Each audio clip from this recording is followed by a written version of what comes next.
Welcome back to the Pause Straight Up, the podcast for women in midlife who are going through it. I'm your host, Shannon. Thank you so much for joining us today. Well, it's been kind of a roller coaster of emotions this last week or so, and I'm ready to talk about it. So let's jump right in. Listen, I am over all of this controversy from the Super Bowl this past weekend with the halftime show and Bad Bunny performing. So many people outraged over some music. What? Sorry. If you care who is actually performing in the Super Bowl, you have really no life to speak of, to be honest with you. And when I say if you care, I mean if you are concerned, if you are protesting, if you are ready to create your own entire show to avoid having to witness the performance, you have nothing approximating a real life. I'm sorry. That's just it. If you deeply care about the genre of music being performed, if you care that the language isn't entirely in English every moment, if you care about any of these things, why? That's my question for you. Literally, why? Why would you care? Like the performative outrage, the blatant racism, this man is one of the most popular, if not really, kind of him and Taylor Swift back and forth for the most popular pop artist in the world. The man literally just won the Grammy for the best pop album, or the best album overall, rather. I mean, if you're somebody who is outraged by that, you don't sound like a great person. I'm just going to tell you that right now. I'm not going to call you a name, not to your face. My mother raised me with better manners, possibly.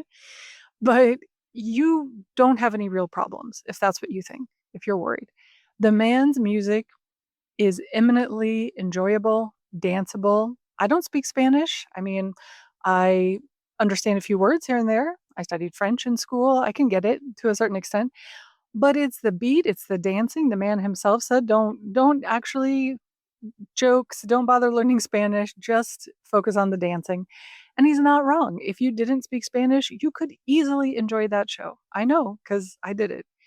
It was so much fun to witness. Now, if you understand the context of what he was talking about, if you did understand the Spanish or you had it translated later, which I did, then you understand the bigger message going on there, which is that we are all together, like united, stronger. America is not just comprised of the United States of America. There are countries all throughout North America, Central America, South America, and together we're stronger. And if you object to that message, yeah, yikes. I I do have some bad news for you. It turns out that you're not a very good person. And I don't relish saying that to people. I wish we were all a bit more open-minded, but just to see people having tantrums over this is nonsense. And one of my favorite moments for me personally yesterday was when I was scrolling through a random post like Facebook just put in my feed, and it was something about the performance, but it was from weeks ago when it was confirmed that he would be the one performing. And somebody, some idiot dude had written like, this is going to be the worst performance ever. Nobody's going to watch it. Everybody's going to be turning on something else, la, la, la, la, la. And the people in the comments were like, okay, dude, come back here after the performance and see if you were wrong, because you're going to be wrong. It's going to be a record setting performance. And this guy was laughing it up. And I happened to see this just yesterday when we know for sure that Bad Bunny's performance was record breaking. 135 million, I think, was the total number of folks who tuned in. And that is not including the rooms full of people watching on one screen, like at a large gathering. So the total number of people viewing is probably much higher. And I couldn't help myself. I left a little comment for that gentleman because he said, "Oh yeah, I'm definitely going to come back, and you dumb libs are gonna, the nonsense." And I was like, "Hey, what was his name?" It was something like Gary, of course. And I was like, "Hey, Gary, where are you at? Because you said you were coming back for sure, and now we know that you were wrong. Where are you at?" Sad face, Gary has not responded. But anyway, I'm over it this week. I really have no time left or patience left for any sort of divisiveness based on racism, sexism, homophobia, transphobia, any of that stuff. Go fuck yourself. You are being left behind in the past. The rest of us are out here dancing our asses off and enjoying life. Don't focus on the negative stuff. We're out here having fun, and you should be too. Put a little joy in your heart. Now it's time for our main segment. And, I'm calling this the death of giving a fuck, maybe the unmitigated joy of no longer having any fucks left to give. Just to be clear, I didn't wake up one day and just say to myself, you know what? I don't give a fuck anymore. Period. Bye. No, that was a position that I evolved over time. I mean, certainly when you're younger, you definitely give a lot more fucks. I know I certainly did. Let me speak for myself. When I was younger, I definitely cared about the tone I was taking in any conversation, very attuned to that. I think women are always socialized to see themselves through other people's eyes and to moderate ourselves accordingly, especially in the presence of men. We don't want to seem too overbearing, too loud, too much of a bitch, too much in general. And I did care about stuff like that. I'm not going to say that I was a pick me, really, but I was definitely one of the girls who was more like one of the guys. And actually, I resented that a lot of the times, but because I wanted to be seen just as a girl, as a woman, and I was too fat for that. So the best I could do as a runner-up prize was having a great personality and jokes and becoming one of the guys. And I just accepted my lot in life that, none of them were really going to see me as a romantic prospect. And so I could just be myself and try and get a few laughs out of it, maybe.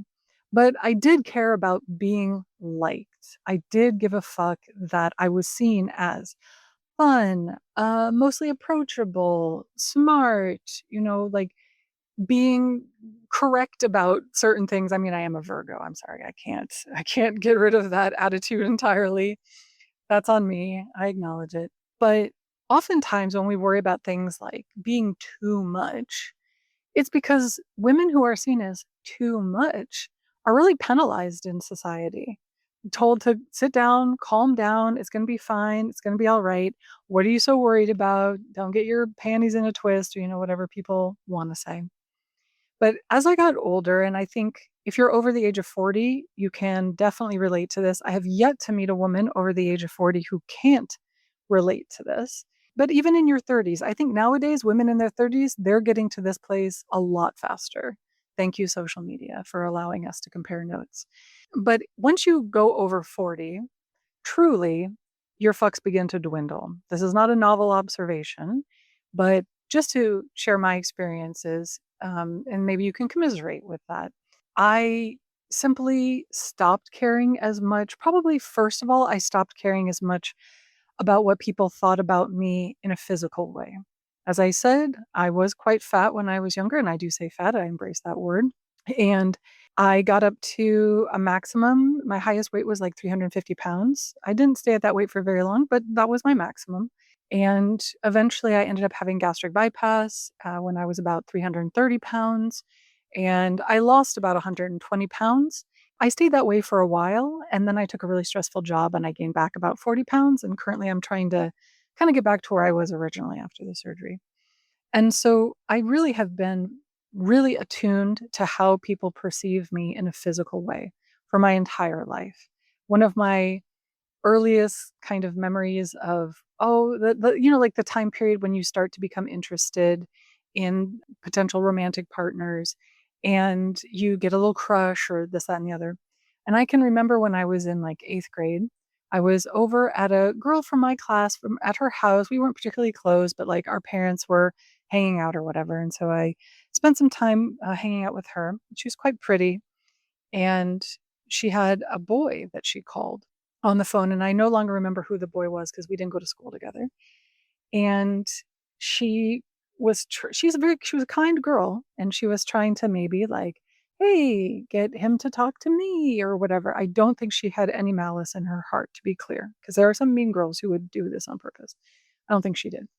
So she put me on the phone. She kind of like got him talking about me. She was like, "Hey, there's this girl I want you to meet, and her name is Shannon, and da da da." And then she handed me the phone, but like silently, so I could eavesdrop on what he was saying. And he was saying, like, "Oh, okay, okay, cool. But like, is she fat?" That was literally his first question. And I froze. I didn't know what to say. And I just handed her the phone back and I was like, I couldn't hear what he was, I don't know what he was saying. Like I pretended I didn't know what he had said. And I just kind of occupied myself with something while she kept talking to him. And I could hear her saying, uh, well, I mean, not really. Like, so I knew she was answering his question, right? And that memory has stayed with me forever because it just tells you how a potential partner is seeing you, and let me be specific, how a man is seeing you, so that you're constantly being judged that way. And that was a formative lesson for me because as I grew up and I went through life and I tried to date and etc., it really was made very clear to me that if I was fat, I simply did not qualify to have a partner. So as I got older, I became more confident in myself again. Remember, I developed that amazing personality and, I moved around the world. I was working in different places, different cultures. Surprised me to find out that not every culture is obsessed with thinness as the US is. So, I got more confidence over time. I especially got more confidence after I spent some time living in the Middle East, where, larger women are not reviled as they are in the United States, and really that's when I kinda came into my own, and that was right around the time I was approaching 40. And I met my husband when I was, oh gosh, was I 38 or 39? We got married when I was 39, so we met when I was 38. And he changed my perspective on a lot of this as well, because he was just so obviously interested in me from the jump. There was never a moment's hesitation. And this combined with the other attention I had gotten from men in that area of the world when I was living there really bolstered my confidence. So after we got married, that was it for me. I could not have cared less what anybody would think about me physically in person. If you think I'm fat, great. You win. You got it. Bye. I don't care. I'm not going to talk to you again. I couldn't give a shit what you think about me. That has been one of the true blessings of my life, to grow up, to meet people who changed my mind about how I was perceiving myself, to be open to that, to be receptive to that was a blessing because we're not always receptive when people are trying to give us confidence or try to make us feel better about things. Sometimes we just think they're being nice. I finally internalized that my value is not connected to my weight, and that has been amazing. I was able to receive my husband's love and attraction because of that, that I had, that growing up I had done over the years. So for me, first and foremost, that is the thing that I give the least fucks about currently. Another thing that I really have stopped giving a fuck about is needing approval from people. And again, I'm the eldest daughter, and I have a degree of confidence that comes from being also the oldest grandchild, the eldest daughter, throw a Virgo in there if you care about that stuff. Like, I have a lot of intrinsic confidence, but at the same time, kind of was raised in a family that was a bit more traditional. And so it was like I saw when I was growing up, I saw my mother trying to get approval kind of for her, decisions just on a daily basis, honestly, by running them by her parents, by running them by her brother. Like he's has more authority, my uncle, than she does over her life choices. And I found myself leaning towards that as I was getting older and doing things like moving abroad and whatever. Like I would try to get people's approval so I felt more confident in my choices. After I turned 40, and especially in the most recent years, like I will say since the pandemic, post pandemic, I have just been living my life and making my decisions. I make decisions with my husband. Of course, we're partners. We have to decide things, certain things together, but I no longer am calling up my brother to be like, "Hey, what do you think about this?" or needing my mom to say, "Hey, that's a great idea." I might take input. I'm not saying I'm a perfect person, and if I want different perspectives, I'll ask for them. But if I haven't asked you, I don't need your input. That's how I feel about it now. So I'm happy about that because it's a lot less stressful for me to just own my decisions, my choices, and live with the consequences if I fuck it up, right? Another thing that I have stopped giving a fuck about is a little bit more kind of lighthearted, but still it's a very big thing to me, which is that if I don't wanna go somewhere, I'm not gonna go. I'm just gonna say, I'm just too tired and I just don't feel like it. That's it. I think that sounds like a great idea, but it's just I'm too broke right now. I can't do it. Previously, I would have just tried to swing it, and I feel bad when I can't afford something. To me, that actually feels the worst because I wanna do something, but I simply can't manage it financially, and I've seen my friends, as I've talked about before, like, my friends at my age have greater financial success than me. Their job status might be more advanced than mine, or they've been saving for years and years. They followed a traditional path, more or less. They married somebody with money, et cetera, et cetera. So it's like they have a lot more options than I do. And it makes me feel bad when I can't keep up with that. But the reality is that a lot of the times I just can't. And I've had to accept that. And now I just don't give a fuck about just explaining that to somebody. I used to be embarrassed, but not anymore when it comes to that stuff. So if I don't wanna go somewhere, I'm not gonna go. If you want me to go somewhere where the parking is ridiculous, for example, I gotta walk 10 blocks to go to a restaurant, nope, I'm not gonna do that. I know that sounds lame. I don't care. I know I'm not as heavy as I used to be. Maybe it's that mentality still sticking in my head like, "Oh, that's gonna be so physically annoying, and difficult for me that I just can't do it." I don't know. Maybe that process is still working in my brain even though physically I can get around so much easier. I don't know. But if I have to walk ages to go somewhere, I'm simply not gonna do it. And when I was living in San Francisco, this was a very limiting factor for me because if you wanna go anywhere in the city, the parking is shit, and you just have to deal with it. That's part of living in a big city. Like, I know that. I have friends try to tell me, like, yeah, that's just part of living in a city." To which I say, "No shit.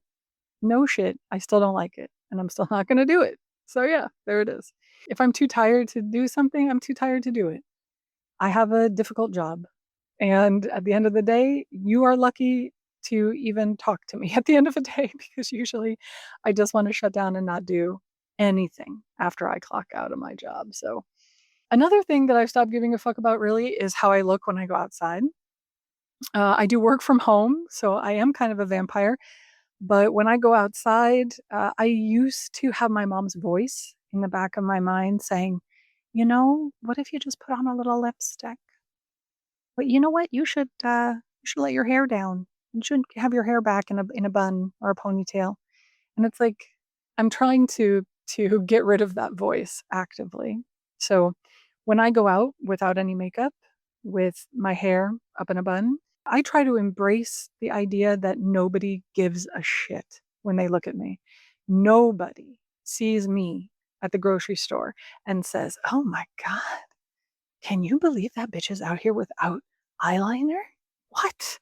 She didn't do her brows? Nah, that's ridiculous. Get out of here with your ugly face." Literally, no. Nobody gives a shit, especially in this day and age. People got their face in their phone or they're minding their own business. I don't have to worry about a pack of mean 12-year-olds coming up to bully me or something. So, honestly, if I wanna look good for myself, I'm gonna do that. If I wanna just do an extensive skincare routine so that my face is shining to the high heavens and then throw my hair up in a bun and not worry about looking put together, that is what I'm gonna do when I go out to the farmer's market. That's it. It makes life so much simpler. I also have stopped giving a fuck about trying to monitor my husband's emotional reaction to things. This is a bit more of a heavy topic, which I'll probably get into later in a further episode. But my husband has an easy deal in our house. His main job is the garbage and lifting heavy things and reaching tall shelves, items like that. That's about it. And that's not how I intended it to be set up. Again, that's a topic for another day. But in the beginning, if he didn't do what I was asking him to do in terms of his chores or responsibilities as an equal partner in our household, I would try to find a way to like talk around it or not I don't want to upset him or whatever. And now I will just be like, "Can you please take out the garbage?" if he forgets, and most of the time he does remember these days. But I'll be like, "Can you take out those boxes?" Because he doesn't like to do the recycling. Those boxes stack up in our kitchen. And he'll be like, "Yeah, yeah, yeah, I'll do it tomorrow." And I'll give him the time. I'll wait, see if he does it. He doesn't do it, he doesn't do it, and I'll say, "Hey, please take out those boxes." "Yeah, why do you have to remind me?" And then this is the point where I've stopped giving a fuck. I will not just back down. I will say, "Because I've reminded you X number of times and you've told me X number of times that you're gonna do it, so I'm just waiting for you to be a man of your word, I guess." Something like that. And is this an amazing tactic for communication within a marriage? I don't know, probably not. I am not a professional. But at the same time, I'm not going to spend like 3 days rehearsing a conversation over why you haven't taken the boxes out. Do it, period. End of list. Do it. You're a grown up in this house. Fucking do it. One of the other things I've stopped giving a fuck about is being polite all the time. I was raised to be polite to the maximum, and I generally am a pretty polite person. Once you get to know me, then I'll share with you my perhaps not so polite views on things. But when I'm out in public, I am generally speaking very polite and very respectful because I was raised to treat others the way I wish to be treated, as so many of us were. And I try to embody that. But if somebody is being rude to me, I will no longer cut them the slack for that. If I can be polite, you can be polite. If I'm angry and manage to go out into the world and function respectfully, so can you. So if you're going to be rude to me, I am probably going to match that energy with you, given or depending on the context, rather. So, one way that this has manifested is online. Now, it is the height of folly to argue with strangers on the internet. I realize this. I know this. It is incredibly true. You're probably arguing with bots anyway these days, so it's pointless. But given the political context that we are living in right now, I have thrown that respect out the window online when it comes to arguing with internet strangers. Believe me, I know it's not great for my mental health, but sometimes, like I feel like I just need to rage against the machine, as it were. And literally, I log on to my machine. And if somebody is saying something of overwhelming stupidity, I am going to call them out on it. If it's clearly like not a bot, I don't want to argue with bots. But with the Epstein files and stuff that have been coming out, there are too many people saying, "What's the big deal? What? Just calm down. Why didn't the Democrats release this, that, and the other, or whatever?" And it's like, I'm tired of hearing your excuses. You have no excuse. You have no leg to stand on. You've twisted yourself into a pretzel. Defend yourself. Speak up.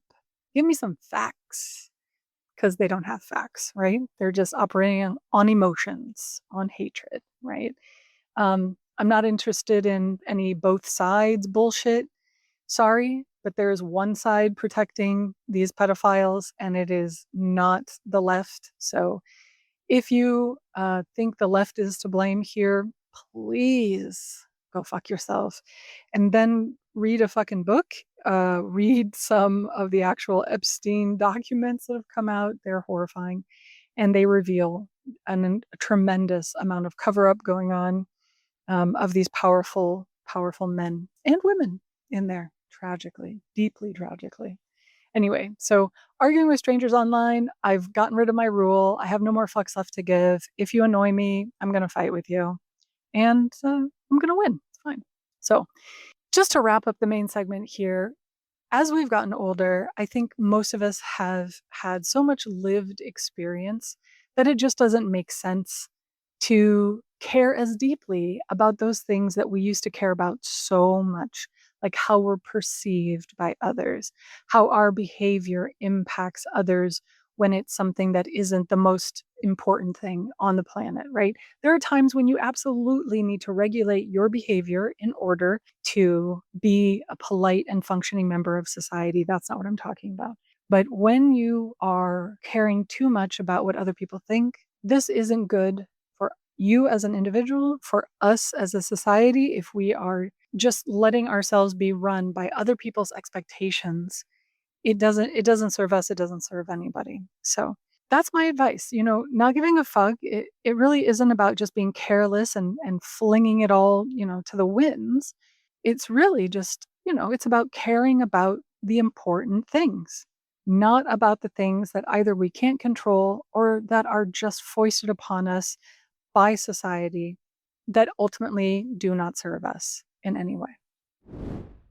And now it's time for Escape Plan, the segment where I get to pretend that I am a rich lady with a bottomless bank account and no responsibilities. So it's time to jet off to a dream locale. And this week, I'm thinking to myself, I really want to escape somewhere kind of warm, but not a beach. I've been a little beach focused lately, but actually, I think at this time, what I really need is a bit of culture, a bit of a city vibe, I'm thinking.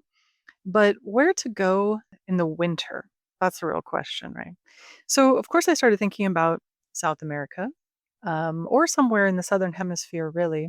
But South America is a place I've never had a chance to visit. I've always wanted to go. And I think I'm heading to Buenos Aires this week, and I apologize for my pronunciation there. But that has been a city on my list since I first heard about it, all the way back in college. I was kind of a weirdo. I was always dreaming about travel from day one. And when I went to college, I actually subscribed to Condé Nast Traveler because I guess, was above my station and thought one day I would be able to afford luxury cruises around the world or something.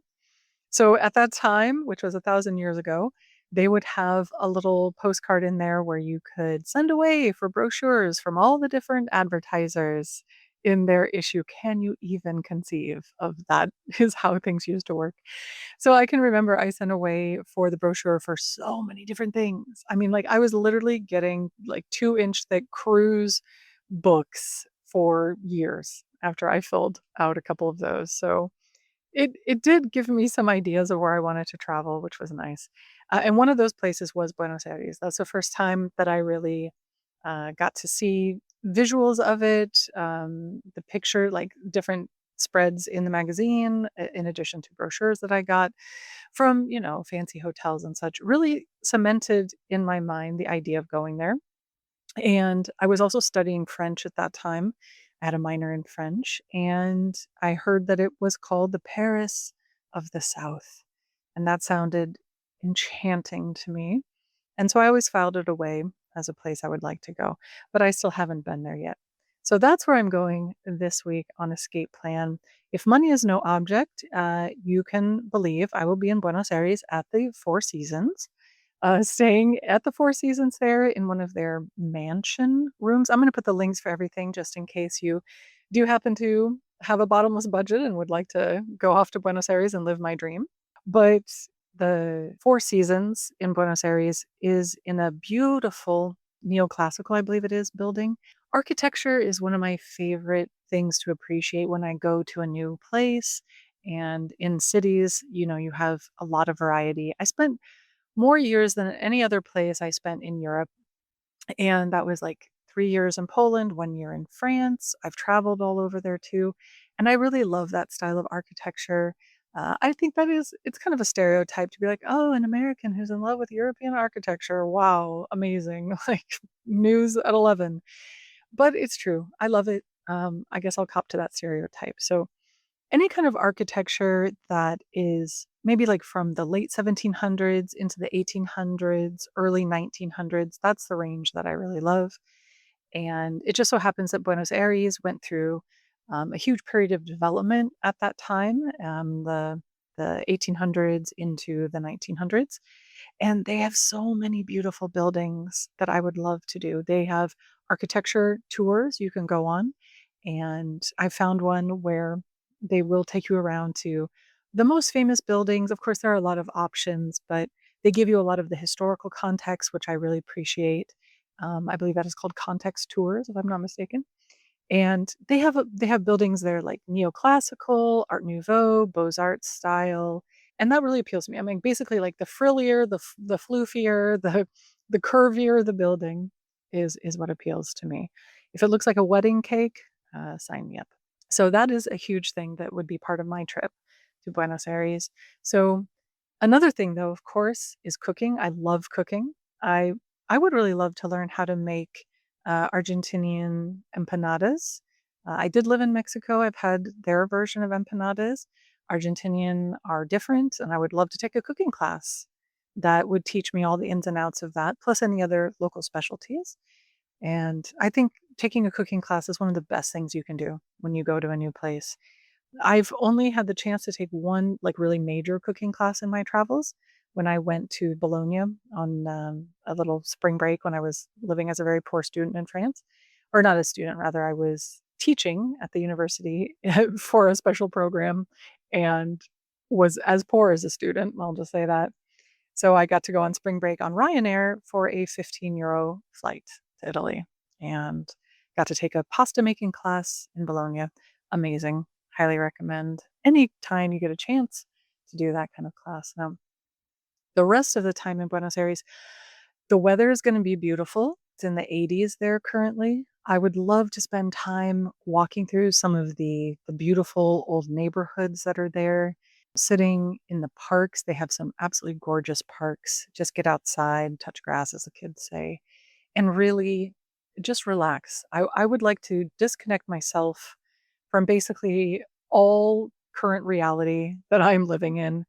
I would love to have late dinners on a terrace somewhere, sipping a cocktail maybe, going out for breakfast in the morning late, sleep in, go out, have a pastry, have some strong coffee, really just take my time, be slow about everything.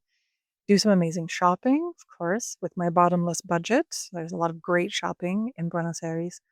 And just really take the time to reconnect with things that make me happy and filled with joy instead of being permanently filled with dread, which is what it feels like currently to be in the US. So, yes, off to Buenos Aires on this escape plan. Anybody want to join?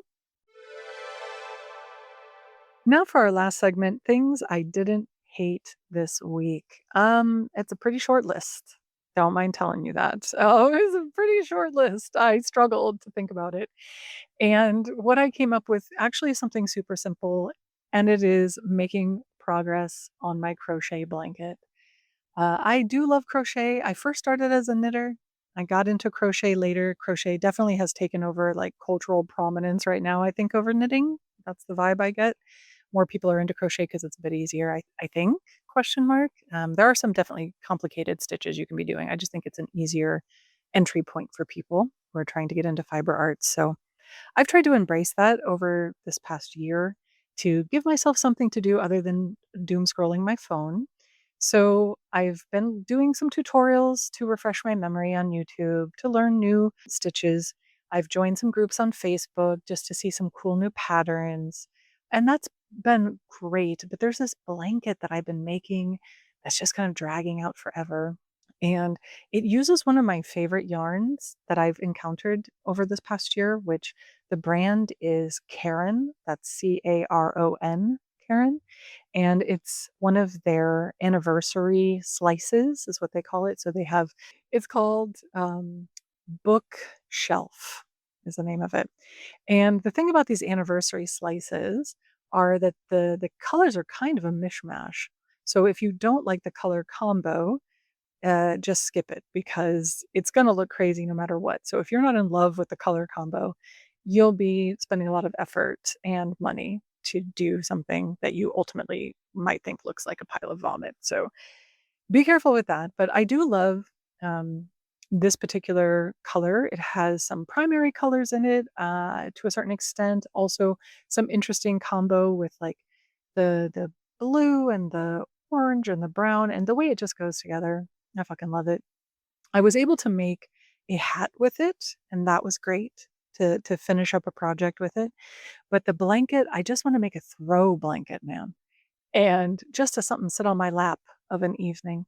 And what ended up happening is that I chose to do one in what is called a moss stitch, which I didn't realize at the time, is a bit of a yarn eater, as they say. So it took a lot of yarn, and I also used the wrong, or rather, not the recommended size of needle.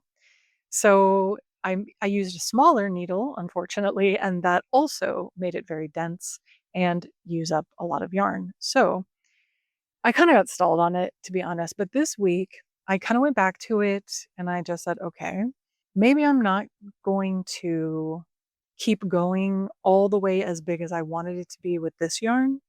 Maybe I'm going to get it out to a reasonable size and then I'm going to put a border on it with a color that complements it basically, and that I can use a bigger needle that will go faster but still look good.